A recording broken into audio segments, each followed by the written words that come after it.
Hello, everyone, and welcome back to another episode of The Push with Nick and KP. We are back once again to continue our WrestleMania series. This time we are working on WrestleMania 26, which took place on March 28th, 2010 in Phoenix, Arizona. The attendance for this event was 72,219, with the tagline, Get All Fired Up. Per usual, we will go through every single match. We'll let you know kind of what we thought of it, and of course, give you a rating, and then give you an overall rating and our overall thoughts on the WrestleMania as a whole. So, without further ado, let's go ahead and get into the first contest of the evening, which was R-Truth and John Morrison going up against The Miz and the Big Show, Show-Miz, if you will, for the Unified Tag Team Championship.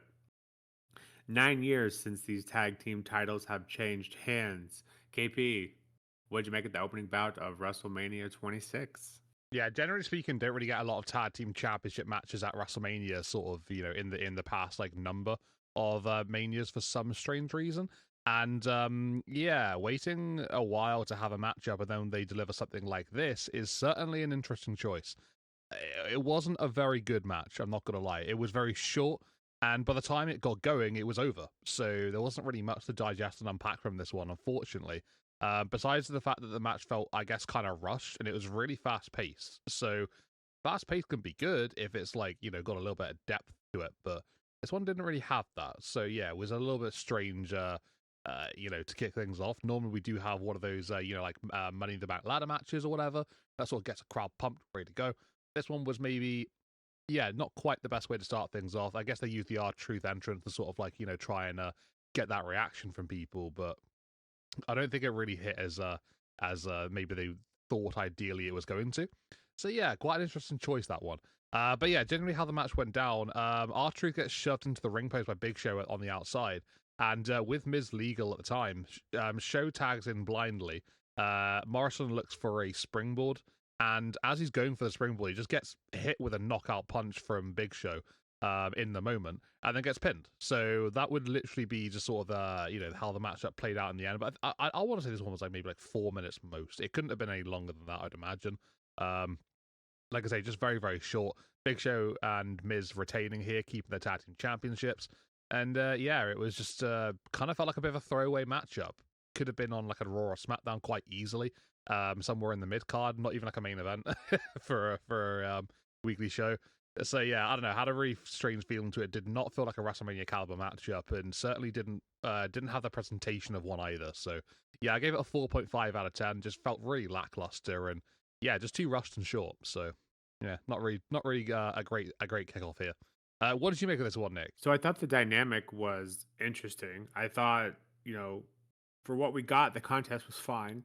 But yeah, it was definitely on the shorter side, and reminded me of those early manias where we constantly threw them in the bucket, where it was, hey, 5 more minutes, I think we could have had a decent contest. And so I think this was kind of the same bit. Like everyone was doing well, just felt not mania worthy, as you've already said. And then as a kickoff match, especially, obviously, we put a lot of pressure on those kickoff matches, and this just didn't quite live up to those expectations. Um, yeah, those unified titles are. like, I, for whatever reason, I thought when they announced that meant that once whoever won them, they had some new unified titles for them. But alas, that not being the case here, I need to get that taken care of. Those are not a good look to have to carry around four titles. But regardless, um, I'm not, like I said, I'm not sure this was the best choice to lead off Mania. I could probably point to two or three other matches that were on the card that would have done a better job of doing this. But yeah, I ended up giving this a 5.5 out of 10. Even that may be a bit generous, but yeah, just not kickoff worthy for Mania, and maybe, as you could argue, maybe just not Mania worthy at all. But had potential, just didn't get enough time. With that, let's go ahead and get into the next match, which has Ted DiBiase, the son of Million Dollar Man, and a bold choice to stick with the same name there, going up against Cody Rhodes, of course, son of Dusty Rhodes, going up against Randy Orton, son of Cowboy Bob Orton. All men here, at least second generation superstars. I think that's obvious, but clearly the experience shared here is vastly different from Mr. Orton, who is making his seventh WrestleMania appearance. KB, it's clear what they were doing here, and the faction I was not even aware of.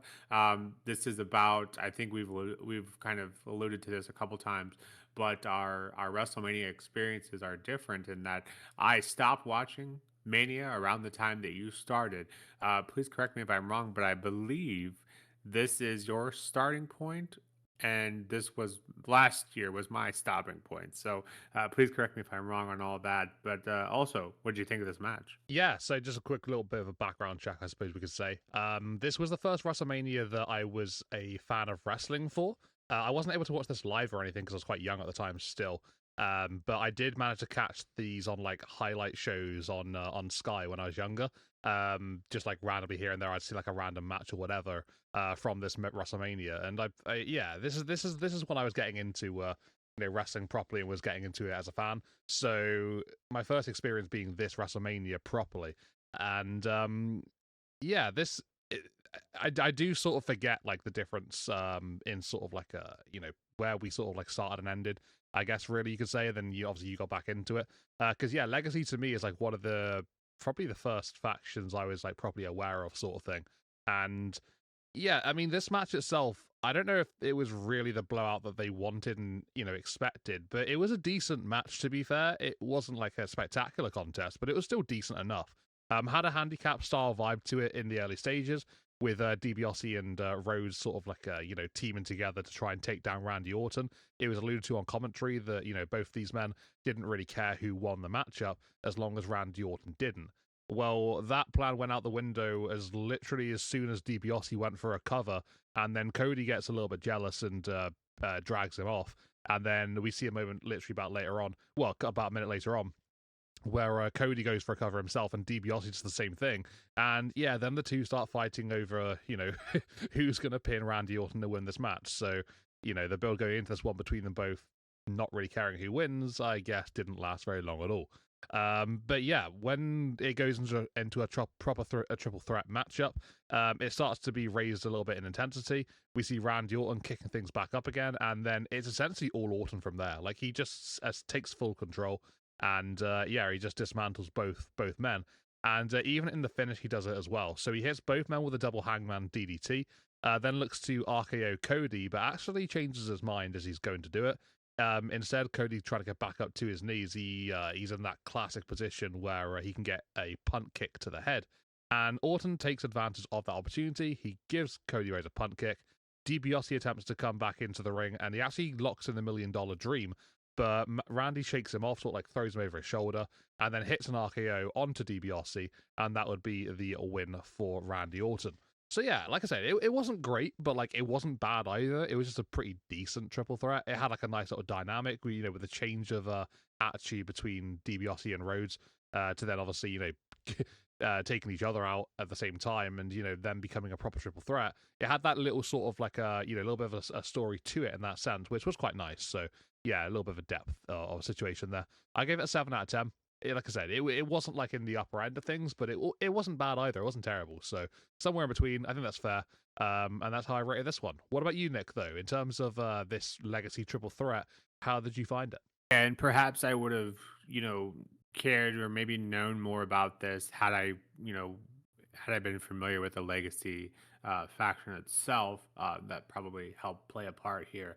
But yeah, I hadn't any knowledge of that, so this was all new to me. And yeah, it was decent. It was decent enough. Kind of similar to the first match, maybe a notch better.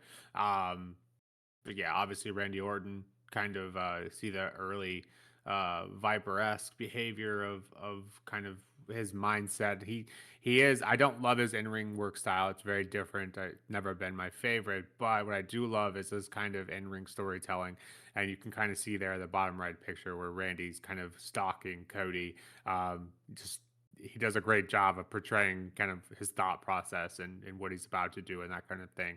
And it's very unique, and not a lot of other guys can do that in WWE. So I do give him props where props are due. But yeah, this is see Cody Rhodes like that. He looked good there. I'm not quite sure what happened to Ted DiBiase. Of course, I don't have quite the time to go into all of those, but yeah, it was a decent match. Yeah, just probably could have used a bit more time, or maybe the whole point of it was just to make sure that Randy Orton was still the big dog on campus, if you will. I gave this one also a 5.5 out of 10. Um, yeah, just it was a bit better than the first, but not by much. Oh, with that, we'll get into the next match, which for me was the first match. It felt like a Mania worthy match. This, of course, being the Money in the Bank ladder match this year, featuring 10 people, which I had concerns about. Those participants being Kofi Kingston, MVP, Evan Bourne, Jack Swagger, Shelton Benjamin, who has been in all 5 Money in the Bank ladder matches to this point, Matt Hardy, Dolph Ziggler, Drew McIntyre, the current IC champion, Kane and Christian. KP, thoughts on this Money in the Bank? Obviously, it's natural to compare it to the other Manias, so curious to get your thoughts on that as well. Yeah, we see these ladder matches, and obviously it's always a good way to, sort of showcase a lot of talent at WrestleMania. This one was a little bit different. 10 men being involved, that's a lot. I think possibly was a bit too much. We discussed 8 being a bit too much, really, to be fair. And yeah, they just seem to stack the deck a bit more each and every single time. This ladder match was okay. I did generally think there was too many superstars. We didn't really get to see a lot from a lot of these guys.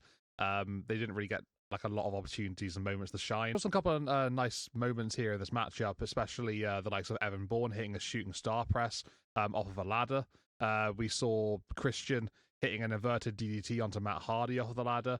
Kofi Kingston being powerbombed onto a ladder by Kane. Ziggler hits a zigzag onto someone who was like climbing up a ladder. Quite a nasty landing. So yeah, there were a little bit of here and there involved in this matchup. It's quite fun. But I thought the match didn't quite feel as fun as previous renditions, but it wasn't bad either in that sense. It's not a terrible match. In the same discussion, I just think that the previous ones we've had so far have been a bit of a notch above this one. But yeah, it was okay and it was fine. It was good. I enjoyed it for what it was, but I thought it could have been a little bit better. I think we've had better ones previous. But yeah, we do see Jack Swagger getting the win in this Money in the Bank ladder match. He slams the briefcase into Christian's face, who were the 2 men at the time on the top of the ladder. That sends Christian crashing down onto the canvas before he then unhooks the briefcase and wins the match. So yeah, I always forget about the time where Jack Swagger and others were feuding over the world title, and I'm sure we're going to be going into that very, very soon in this WrestleMania series that we've been doing. But yeah, a win for Swagger, Mr. Money in the Bank going forward, and it was a decent matchup. It was fine. It was okay. I gave it a 7.5 out of 10. I do genuinely think that there have been better ones, and I think this was a little bit of a step down from those prior, which is unfortunate. But yeah, it was still fine. It was still decent. What about you, Nick? What did you make of this one, comparatively speaking to other matches? And what about the names that we got on this one? A few modern day talent, creeping up and being involved. Well, a bit more modern day, I suppose I could say here, creeping up and being involved in these shows. Yeah, this one felt like it was. There's a lot of familiar faces involved here. Especially the last few years. It's almost like you've already seen my notes. Yeah, that was one of the points I was going to bring up was, kind of the talent involved here. But before I get to that point, yeah, the 10 people here, I would agree. It was a bit too much, and not the match itself didn't flow nicely. It did. It was more so just that, as you kind of stated, there were talent that didn't get near enough time. My biggest example of that was Drew McIntyre. I genuinely forgot he was in the match because it was so long before we seen him between two instances. So that was kind of the same point I think we're making there.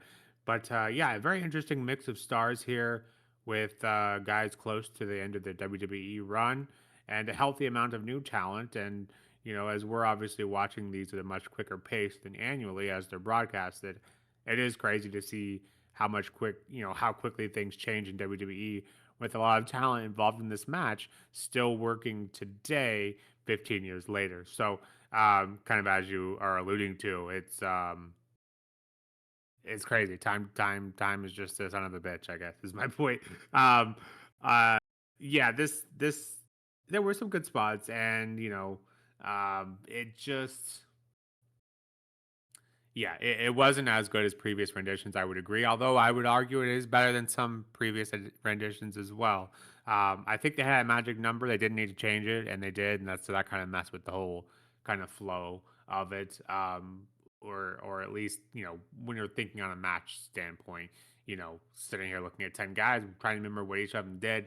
Can't remember what this guy did because he didn't have that much time in it. So I think 10 is too much. I think 6 is probably the best, maybe 7, but anything north of that, I think it just gets too crowded and you struggle to find time and or run the risk of turning it into just a spot fest where everyone's just going spot to spot. So, being saying all that, I still gave it an 8 out of 10. But I think I'm just a sucker for Money in the Bank. I obviously have made that apparent, but I do love Money in the Bank matches, and this one was good. Um, just not the best. So whatever that's worth. With that, let's move on to the next match, which has the Celtic Warrior Sheamus looking very young here, going up against the King of Kings Triple H. Triple H, obviously being a WrestleMania main event hog.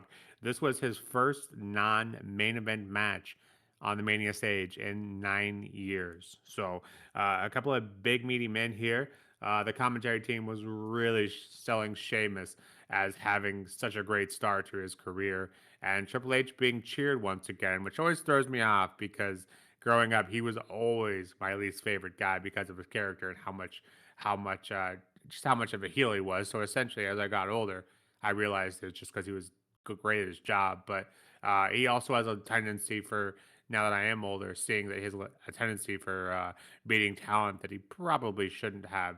KP, thoughts on this match? Kind of felt like to me what could have been a passing of the torch, but curious to get your thoughts on all of this. Yeah, it does have that sort of passing of the torch style feel to it if Sheamus wins the matchup.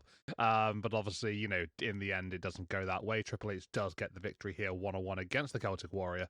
And yeah, for what it's worth, this was a pretty good match, I thought. I thought it was very back and forth and just extremely physical. Both men having quite a similar style to each other, quite matching in that sense. Just the general sort of like way they sort of approached the contest and went about their business.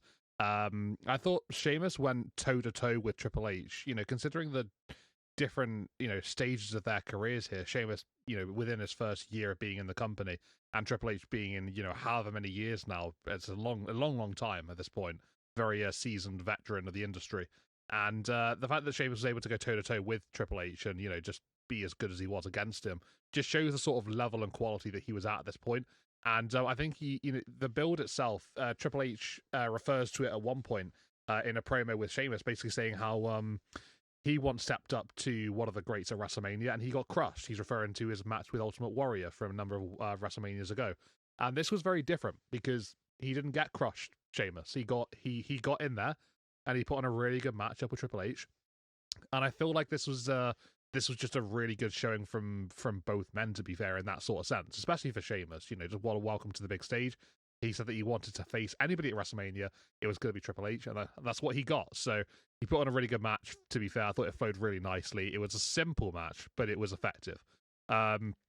So Sheamus, in the end, hits a bro kick on Triple H from the apron, and before he can get into the ring, looking to sort of bring Hunter back to his feet, Triple H then goes for a pedigree, and that would be enough to get the victory for him. So it wasn't even like Triple H had dominated up until the finish. It was just he capitalized on an opportunity, took advantage whilst he could, and just snatched it from the depths of defeat. So yeah, it was. I thought it was quite nicely done, to be fair. Just a solid contest between both men. Made Sheamus look like a star in the process, and yeah, Triple H does get the win. But I thought both men really won from this one. So yeah, we obviously see Sheamus go on to do a lot of good things in his career. Maybe this is a good part of that. He was obviously very heavily invested prior to this anyway, being the WWE champion.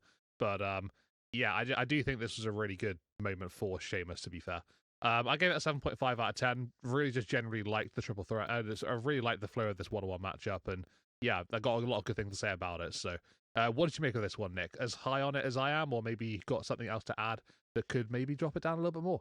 I think as I mentioned, Triple H always being my least favorite growing up, but as I've gotten older, I grow to appreciate Triple H's talent. His abilities in the ring, I think, are pretty underrated.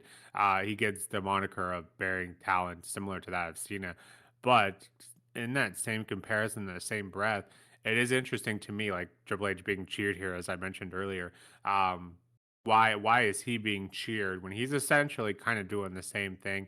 Maybe not to an extent of Cena, but Cena always getting booed, because he's always winning. I think the only difference that I could come up with was simply the fact that Triple H's character is a bit more edgy. Isn't that pure babyface kind of when we think of that kind of style.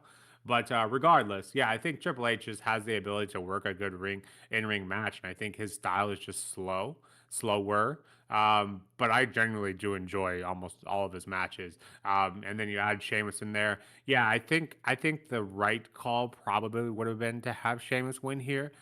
But again, as you've already kind of mentioned, him just being able to hold his own here and more than that, so able to dish out most of the offense here. So I think that's kind of just did just as much, to prove that he was ready for that big stage.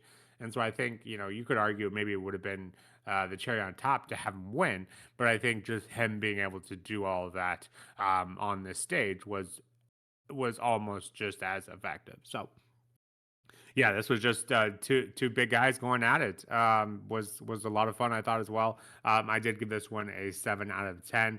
Yeah, just I think it didn't quite pass the torch, but you let him hold it for a minute and then took it right back. So we'll go with that analogy. With that, let's move on to the next match, which has CM Punk with Luke Gallows and Serena of the Straight Edge Society, another faction I did at least know of that one, but that's about where my knowledge ends. Going up against Rey Mysterio. KP, thoughts on this match and the cool avatar attire there from Rey Mysterio? I think Rey has probably the coolest attires, WrestleMania attires, on the big stage. But another cool one here. His attires are up there with one of the best for sure. Always tends to just, have something a little bit unique, a little bit different, and it looks the part doing it as well. Yeah, him and Punk having a pretty heated, build going into WrestleMania here. Mostly over his daughter. Oh well, Rey Mysterio's daughter Aaliyah, and like a happy birthday sing song. Yeah, it was quite interesting. I do remember watching this growing up, and this is like one of my first real sort of things that I was getting properly into, and yeah, it was certainly interesting to look back on it all these years later. Got a different sort of sense for it now. But the match itself, at WrestleMania, I thought it was pretty decent, to be fair. It's quite short. I think that's probably my main critique here. I would have loved to see a few more minutes of this one. Like we said about, the opening contest. It was quite technical, honestly. Had a good rhythm to it. And one of the moments that I thought was really great at this matchup was it's sort of like a lovely sort of slingshot DDT from Rey Mysterio onto CM Punk. And it's just an absolute beautiful DDT off of the ropes and, just absolutely on point. It kind of looks maybe didn't hit it 100% cleanly, but in the fact that he did that, it makes it look a lot better in the process as well. I don't know why. That's just my general thoughts on that little individual spot, but just a really great moment in the matchup. I really did enjoy that. But yeah, just I wish the match would have gone a little bit longer because it could have been really, really great if that had happened. In the end, we see Rey Mysterio dialing up a 619, but Serena of the Straight Edge Society gets up onto the apron, protecting CM Punk, sort of like literally shielding him. And Rey looks to hit the 619 once Serena eventually gets down from the apron. But as he turns around, Luke Gallows is there preventing him from doing so. Punk sort of like trying to sneak up from behind Rey Mysterio, gets caught by Rey and actually gets sent crashing into Luke Gallows. And that allows Rey Mysterio to take advantage when Punk's, positioned on the ropes once more. And he hits a 619, follows up with a splash, and that gets him the victory in this matchup against CM Punk. But yeah, it was a good back and forth contest. Just a shame it didn't last too long, because if it had, then it would have been a lot better than what I sort of rate it as and can give. But yeah, it was good while it lasted. I did enjoy it for what it was worth. I gave it a 7 out of 10. So it was like I had a bit of quality in there, and it was a nice dynamic. But yeah, just wanted a bit more. I think that's fair to say. How did you rate this one, Nick? 1-on-1 between Punk and Rey Mysterio, the Straight Society getting involved and distracting, but still ultimately, not doing enough to stop Rey Mysterio from winning here. The underdog sort of coming up trumps against CM Punk. Whole dynamic of straight edge society is very fascinating to me. You have your straight edge superstar, but then still coming off as being an asshole essentially, and kind of a creepy one at that. So very interesting dynamic. I probably will have to look more into that on my own time. But yeah, for the match itself, yeah, I thought it was great. I obviously Rey Mysterio just continues to quite possibly the biggest winner of beating Father Time. The man just seems to always be good, no matter what decade you're watching him in, to the current decade still being included. He just for what he does in the ring and still to be able to do that. Obviously, he's made slight adjustments here and there, but in the grand scheme of things, it's not really that different. I think that's what's most impressive to me is like the man just continues to go. But for the actual match itself, yeah, the other members of the Straight Edge Society obviously coming into play quite a bit here, but better than most. Ray pulls off the ultimate babyface, victory as he always tends to do, overcomes the odds. And yeah, I just thought this was a great contest. Wasn't anything crazy. Didn't reinvent the wheel, but was very good for what it was. And yeah, definitely could have used some more time. And I feel like I've said that a couple times already, and I feel like I have another match that I say that too as well. Um, which is interesting. And I felt that vibe throughout the evening. Just something off about this Mania. There were only, or I say there were only, there were 10 matches on the card, which is a little bigger than the going rate, but definitely not the biggest we've had. The back a while back there were like 14, 15 matches, so it definitely and those were shorter. So for whatever reason, it just seemed like they had some time management issues with this Mania. Maybe they were trying to cap it a certain time, and so kept making matches a bit shorter, which I realize not every match needs to be long and great and stuff. But I think there were a few matches on this card, especially that could have just used 5 more minutes to kind of turn it in from a good to a great match. And this kind of fits that same bill. So the rating, I did give it a 6.5 out of 10. Again, quality contest. I just think given a bit more time could have been that much better. So with that, we'll get into the next match. It's just one of those matches I think, no matter how much time it had, wasn't going to be put in that bucket that I just referred to as needing a bit more time. For this match, I think this has a lot of talking points. Bret the Hitman Hart going up against Vince McMahon in a no holds barred match. I promise you this. This match is not on many people's top 10 WrestleMania matches. One person's that it might be, though, is that of the Bret the Hitman Hart. Um, it's no secret that Bret thinks very highly of his in-ring work, and as he should. He's one of the best.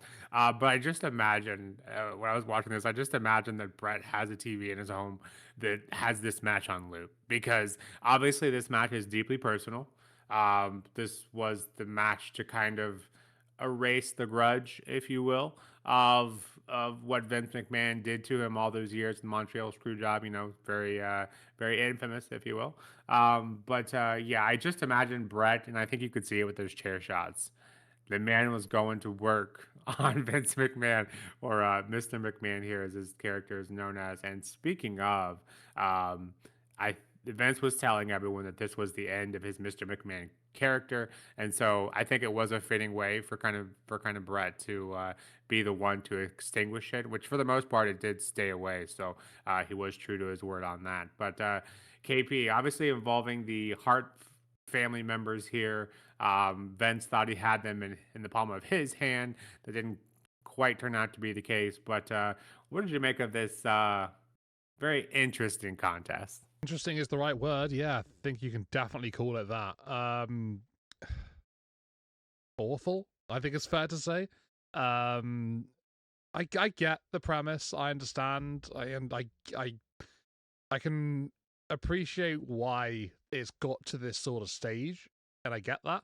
But like, really, I don't know. It just wasn't good. It was awful, to be fair. No pace whatsoever, and not surprisingly so. You don't expect this one to be electric, do you?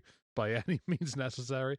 The match just dragged for so long. It just really suffered from the general length of it, and was a lot longer than it really needed to be, as you've already alluded to. Starts off with the Hart family as lumberjacks having their fun with Vince, and notably was a heart attack from Tyson Kidd and David Hart from the top rope. to ringside. Bret destroys Vince as slowly as freaking possible with a metal bar, and then so many chair shots throughout the matchup. Which we eventually see a sharpshooter for Bret Hart to get the victory here, and it's just so dragged out. It's crazy, really. I'm not too sure. Like, it's hard to really enjoy something like this because it's just almost as if like you're watching two granddads just have an argument at like a family meeting or whatever, family event, and it's just everyone's just sort of watching and just sort of I don't know awe and amusement as these two are just trying to roll back the years or something basically.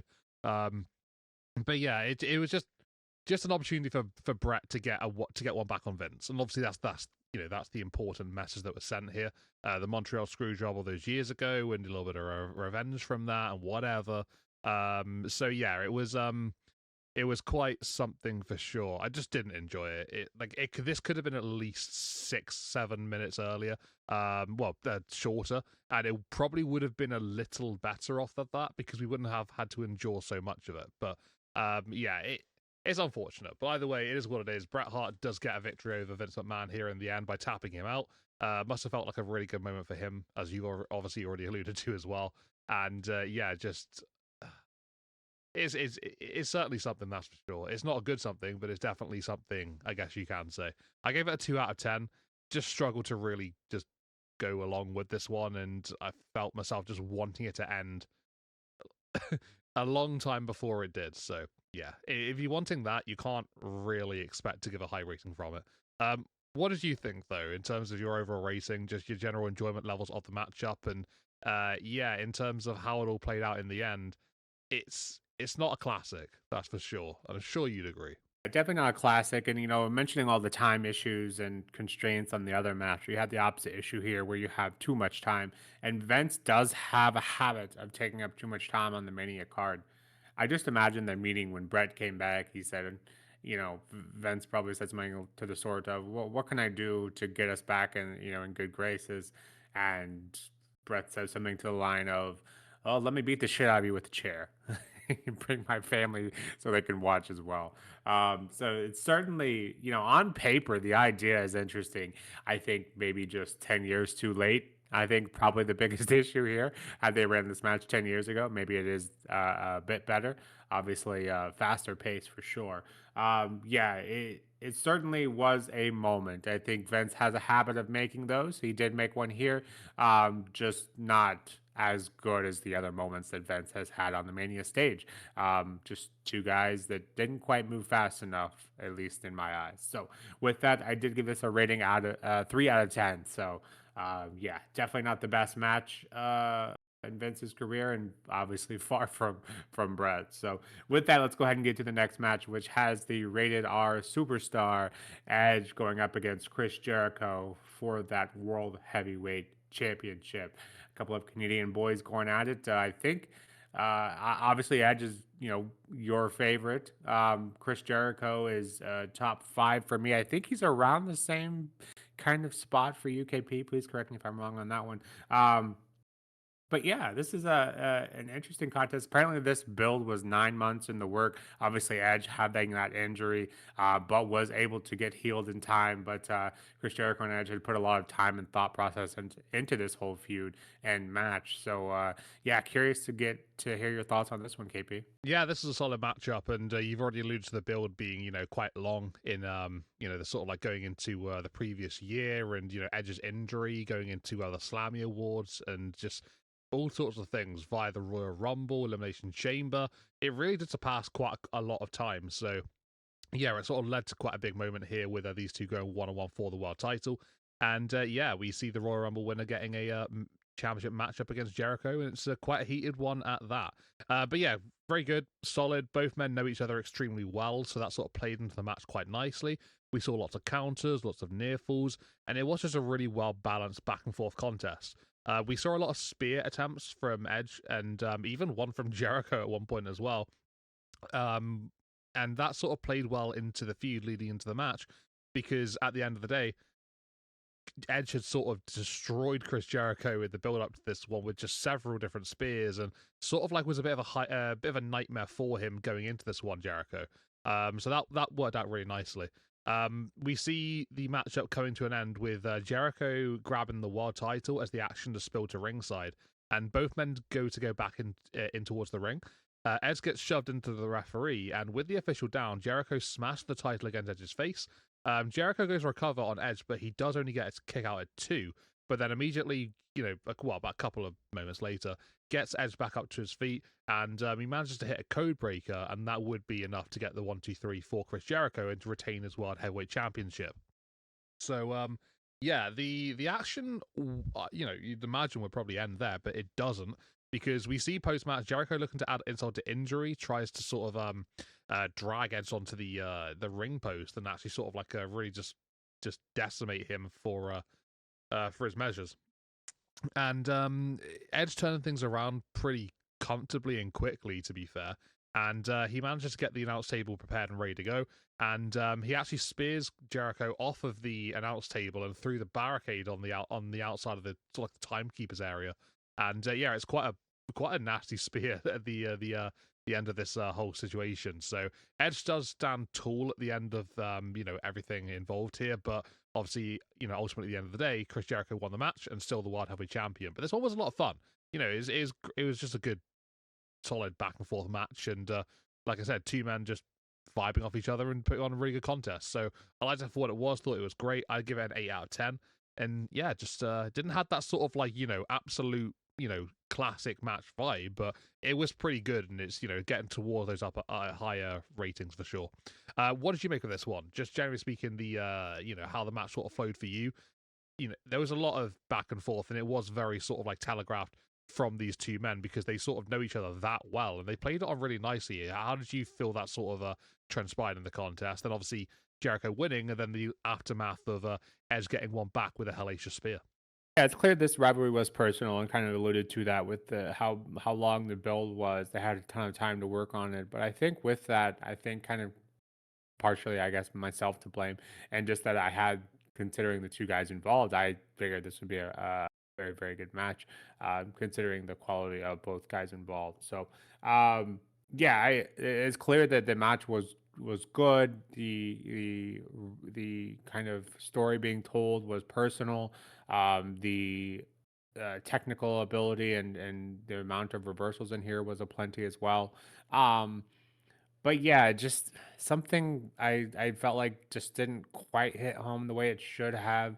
The ending I thought was a bit anticlimactic. I think probably couple that with the fact that they had to use that after the match spot to again make it feel a bit more like something meaningful. So I think for some reason it just felt like it was missing something. And again, this could just fall on my expectations for the match itself. It wasn't a bad match by any means, but I felt like it maybe could have been a bit better. And I say this again, probably could have used a bit more time to make it a bit more personal. I think is kind of where my head's at with this one. So I did give it a rating of 7 out of 10. So again, not a bad match. I think I just expected a bit too much for that one.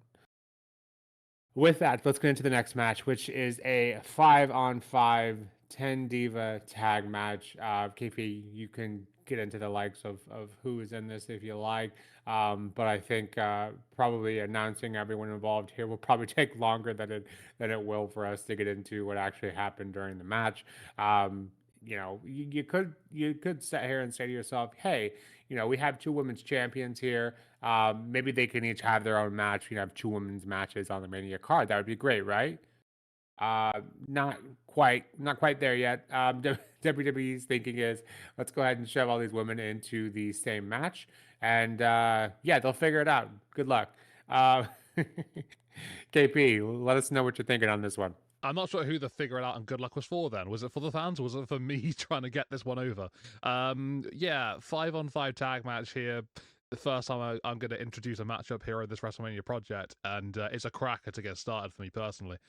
We got the team of Vicky Guerrero, Michelle McCool, Maurice, Alicia Fox, and Layla taking on Kelly Kelly, Beth Phoenix, Eve Torres, Gail Kim, and Mickey James. And just like that, the match is over. Yeah, it was poor. It was just a terrible finish, and it didn't do anyone any favors, in my opinion. No real quality. It included a very cheap finisher fest sequence that made it clear the ending was imminent as soon as it started. And this sequence started not long after the match began. So the fact that it began and I was like, wait, they're going to the finish already? That tells you enough to know that this one wasn't anything special. So yeah, it's odd for sure. You know, we see the sequence of everyone hitting their signature moves on each other, and eventually it comes down to Vicky Guerrero and Beth Phoenix who are in the ring. Vicky sort of cowering in the corner, and Beth, just goes to approach her and turns her around. Looks to sort of like take her down and to end the contest. But Michelle McCool gets in, takes out Beth Phoenix with a simple big boot, and she goes crashing to ringside. Michelle helps Vicky up to the top rope before Kelly's just very nicely in position there for some reason, has been for a while. And Vicky on the top rope hits what I think Matt Striker announces this as the Hog Splash. And she covers Kelly, but gets a little bit overzealous and lifts the shoulder up too high, resulting in a mess of a situation, really. Mickey sort of just flails all about on Kelly for a number of moments, and then eventually just covers her again after not really doing anything. And that does see the victory in the end of the matchup. And yeah, I mean, this is one of those real surreal moments where you just think you put 10 women in a match and you do expect something to take away from it, but honestly, there's nothing to take from this. And that is just a weird and wild situation, but it's genuinely 100% true. The only thing you take away is that this one was a mess and it was just awful. It didn't belong at WrestleMania. Yeah, we want to see the women involved, but we want to see them involved in a good, acceptable way that doesn't just sort of have like a bit of a filler time gap bathroom break vibe to it. And unfortunately, this kind of hit all of those, which is a shame because it didn't need to. I gave it a 2 out of 10. That might even be generous, to be fair. If it is, then, I understand, to be honest. But yeah, it was just not good. It was terrible. A really poor finish and just a really cheap finish segment that didn't need to be involved at all. So yeah. What did you make of this one, Nick? Anything to add, or have I basically just summed it all up?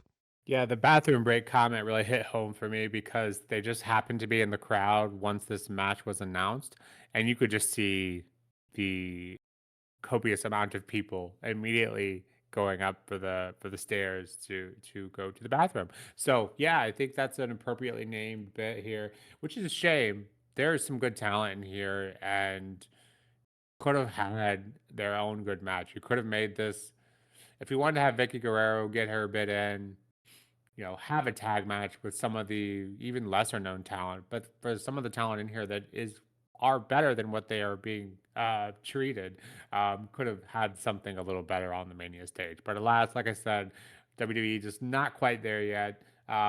You still have, I think, as long as you have Jerry the King Lawler on commentary, you have to have these he has a better spot in these matches than the women do because he's over here cracking jokes and the rest of the commentary team cracking jokes with him about how horny he is. So it's just yeah, we're not quite there yet. The ending to this match was bloody terrible, as I think you would probably say towards this. Yeah, there's not a lot going for this one, unfortunately. I think we'll just leave it at that. We'll get there eventually, just not quite there yet. 2.5 out of 10. At least it was something. There was a match there, but just orchestrated quite terribly.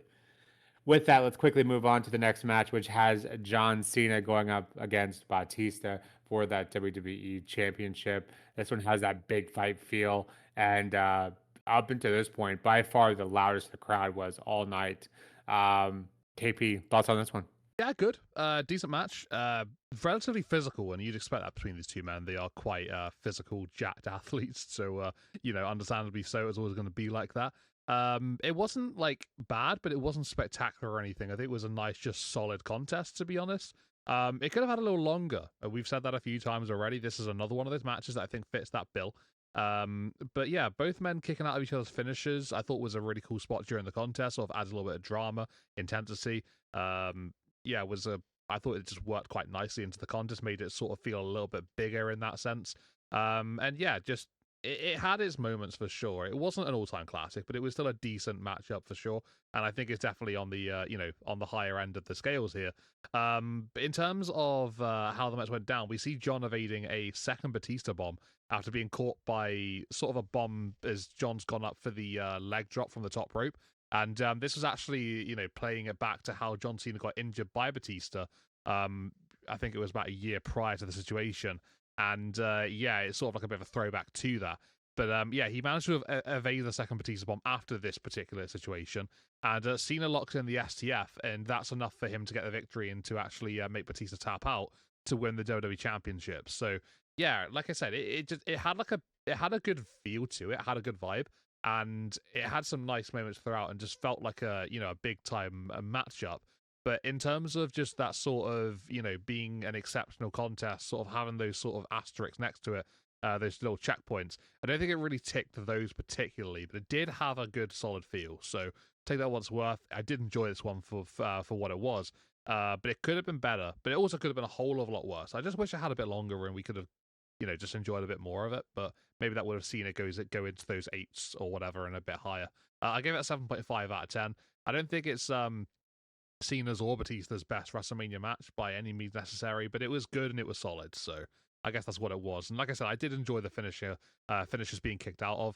Just imagine if this match hadn't have had that. I think this one would have been probably lost in the shuffle and probably never spoken about again, really, just of how mediocre it would have been. But at least they had some sort of like a little bit of drama in and made for a couple of nice big moments. So that was kind of cool. What did you make of this one, Nick? Do you kind of agree with me, saying off the same hymn sheet, or can you see some bigger positives in there that I haven't quite sort of alluded to? I am singing a very familiar tune as you, but yeah, I think you can kind of talk about getting lost in the shuffle. I think it's kind of a good point. This whole Mania kind of feels like it gels together because you have either matches that didn't quite run long enough, so they kind of get mudded down a bit, and then you have matches that just shouldn't have been on the card, and then those running too long. So everything just kind of runs together, and just trying to figure out, what happened here, kind of scenario, and all of a sudden you're just through a good portion of Mania and feel like you haven't had really an exceptional match. Like even like the Jericho Edge match, I thought should have fit that bill, but didn't quite get there either. So this is kind of another example of that. I will say this: it's a obviously a physical match, which you've already stated, which shouldn't be a big surprise considering the two guys involved. But it was a pretty technical match as well, especially for the two guys included, who you wouldn't typically think of technical masterpiece when you see these two guys in the ring. But there were quite a few technical spots in here, some very cool reversals, and momentum swings were aplenty, especially towards the end here. So John Cena locks in the STF to once again win the WWE Championship. Alluded to that earlier with Cena and Triple H always winning on the big stage. Obviously, this being another example of just that. Once again, showing how effective that STF can be. Yeah, but for rating, if I just seen this one on paper, I would sit there and tell you this I won't like this one very much. But I actually did like this one. Up until now, is match of the night for me. Believe it or not, something about this, yeah, I could have used some more time, but for what it was just effective and it worked. And the crowd were really hot for this one. Yeah, they were ready to go for this one. But in terms of rating, I gave this one an 8 out of 10. So the same rating as the Money in the Bank ladder match, I believe.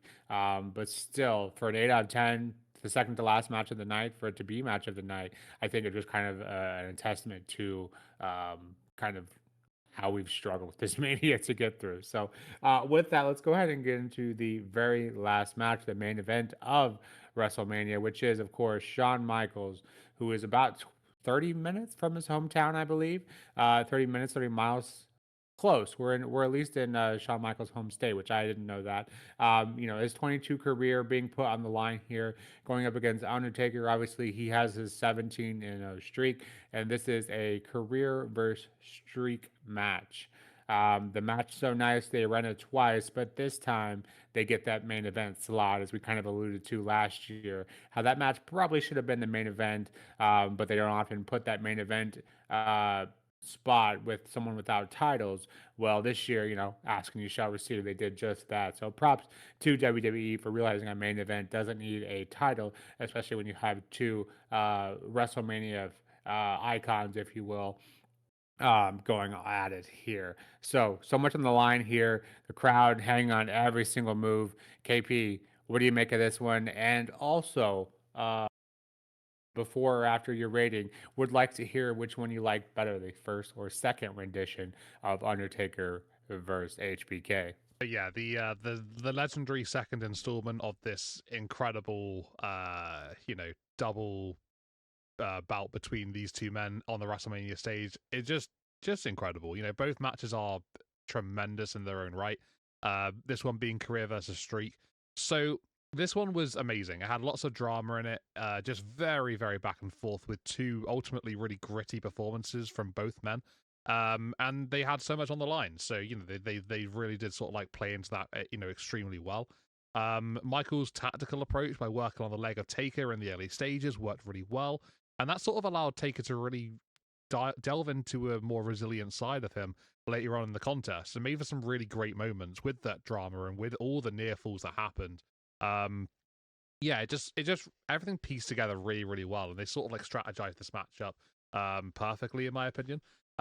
It was a great contest. I think you look at Undertaker, with his streak so far, and him and Michaels definitely are the best two matches on the list for me personally. Like generally speaking, before, after, altogether, whatever, these are the two best in my perspective, and there's a good reason for that because these two are utterly insane.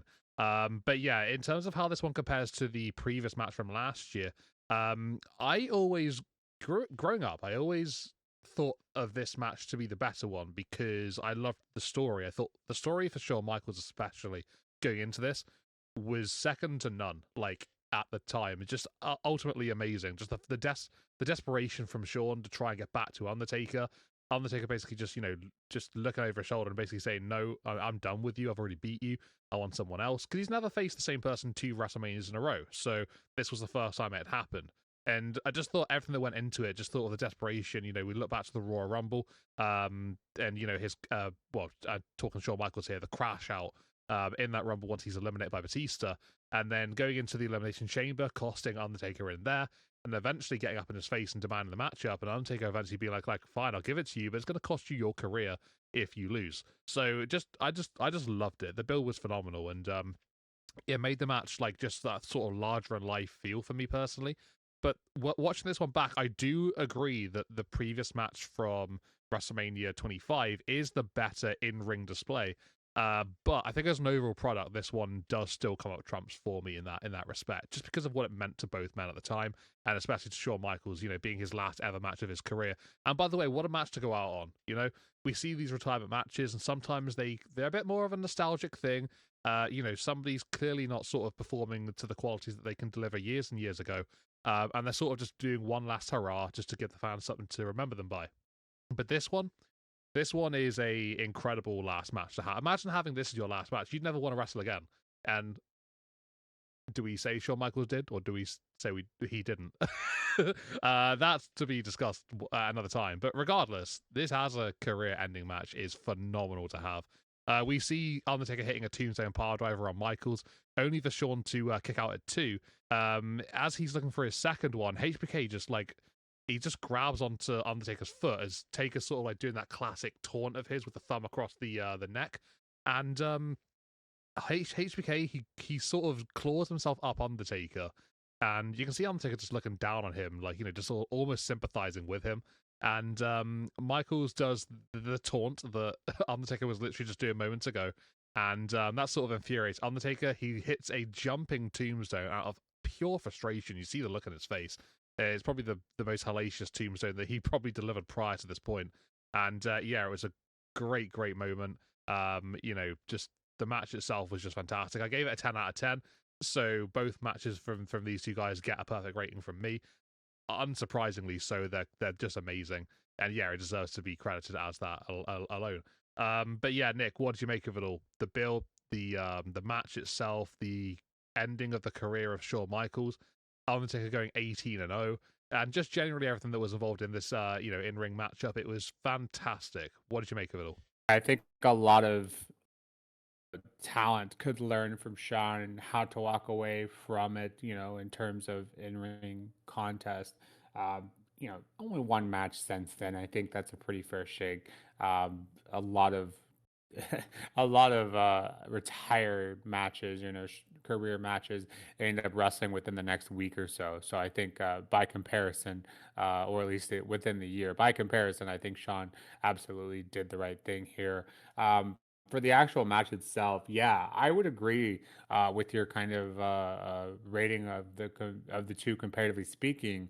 Um, the first match is a better wrestling match, but this match tells a much better story, and the passion, the kind of storytelling, the just the absolute emotion with this one, I think does give this one the nod over the first one. Obviously, both are great matches, but if I had a choice, I can only watch one. I would choose this one. You alluded to most of what I had written down here as well, but the hang time on that last tombstone was incredible. I'm not sure I've ever seen a more passionate finisher. It was just, it was incredible. We see Taker do to Shawn what Shawn did to Rick not that long ago. So I just felt like that was kind of full circle there too. Um, yeah, this was great. See the streak grow to 18, obviously. But both of these matches, I honestly, if I didn't already know the outcome, I wouldn't have had a clue who was going to come out on top. Both men, holding their own, making their own moments. This was a fantastic end to a career, right up there with Ric Flair. But again, we know how that one kind of unfolds. Yeah, Shawn Michaels, quite possibly the best ever end of a career match. I know that's a bold statement, and there are a ton of them out there. But in terms of what I can think of, I think this is probably the ideal way to go out. So main event WrestleMania, hard to beat that. So for rating, I obviously did give this one a 10 out of 10 as well. I gave the last one a 10 out of 10. So to give this one anything less, when I say I like the overall, better, wouldn't make much sense. But with that, WrestleMania 26 in the books. KP, curious to get your high and low points here, and of course your overall rating, kind of thoughts on 26. And we'll go ahead and get this one wrapped up. I feel like I always repeat myself when I get to this part, and it's always very something similar because you do have your WrestleMania as a package. You got your highs, you got your lows, you got your somewhere in between, and I say the same thing every time. And it's what I can say about this one as well because you got your extremely high highs in Undertaker and Shawn Michaels. That main event, absolutely unbelievable. And you mentioned it a moment ago. The fact that that was in the main event spot, it wasn't for a championship. It was just the best match on the card, the biggest match, and it was in the right spot. So that was ultimately great to see. We see also my personal highlight being Chris Jericho and Edge in that one-on-one matchup. Really, really enjoyed it. That was fantastic. I think those two are sort of deservingly just up in that upper echelon of this WrestleMania. And then when you've got the likes of Bret the Hitman Hart, Vince McMahon, and the women's tag, the 10 women tag team matchup, you look at the other spectrum and you think that, there's obviously a long way to go for those sort of situations. So, yeah, it's got a bit of this, a bit of that, and a lot in between. But it's, generally speaking, this was nostalgic for me as a WrestleMania because this is the first one I got to watch, highlights on when I was a wrestling fan. So, it does have a special place in my heart, the theme music and just the presentation, some of the moments here. Um, yeah, it lives in my head, but it's not the greatest WrestleMania. I'll be perfectly honest. I'll look back and I can be reasonable and say that, but it does have some good, pretty cool moments, and I guess that's something that you can definitely sort of like take for as a big positive. So yeah. What did you make of this one though, Nick? In terms of your overall thoughts, I gave it a 6.5. Generally speaking, of my ratings, altogether as an average, which is again the same as the last like 3 in a row. So it's all very consistent here. The ratings work like that, don't they? You get the high, you get your low, and they meet somewhere in between. They all seem to be meeting at the same point for me at the moment. So, yeah, how did you find this one, and what was your overall rating? Yeah, even with the rating, kind of, and maybe that is just a product of us not being as critiquey as we should be, perhaps. But I think we're just being honest. So I think that's kind of how it rolls out. Because I'll tell you, this one comes in at 6.2, but I would round it down to a 6. Typically go up to the point 0.5, rounding up down. So, just because this one just didn't. You take out the Shawn Undertaker match, kind of similar story I was singing for last year, and that was you take out that one match. I think you have a much lesser scale of Mania there. So, but obviously the highlight of the night being the Taker Shawn Michaels match. Obviously, also enjoyed the John Cena Batista match, and of course the Money in the Bank ladder match as well. But a lot of these matches just felt like they didn't quite live up to the Mania standard. So a lot of closer to average matches than I would typically care for on the Mania stage. Um, and yeah, I think that's kind of what I'm walking away with. Luckily, the ending was great, but there was a lot of not great quality on here, and that's just the average matches, and then you have the low point matches, obviously the Bret Vance and then the women's match as well. So yeah, definitely more negatives, and it's kind of the same thing I was saying last year, more negatives than positive, at least for me on this Mania stage. But in the grand scheme of things, not that less of a rating than what you had. So yeah, I think so. Someone who's kind of looking through the nostalgia glasses a bit is only a point 0.5 higher than what I gave a rating as. I think with that you kind of see, even you're able to see that it wasn't the best Mania, and that's fine. I think so. Not every Mania is going to be great, but as long as we walk away with a few moments from each one, which I feel like this one does have, then I think it's a success in the end. So. With that, WrestleMania 26 in the books. Of course, we'll be back shortly for WrestleMania 27. What did you all think of WrestleMania 26? Let us know in the comments below. Let us know what your favorite match was, your least favorite match, what they could have done better. We'd love to hear from you. And if you like what we're putting out here, please don't forget to hit that like and subscribe button. That helps us out tremendously. But until next time, this has been The Push with Nick and KP. We'll see you soon. Take care.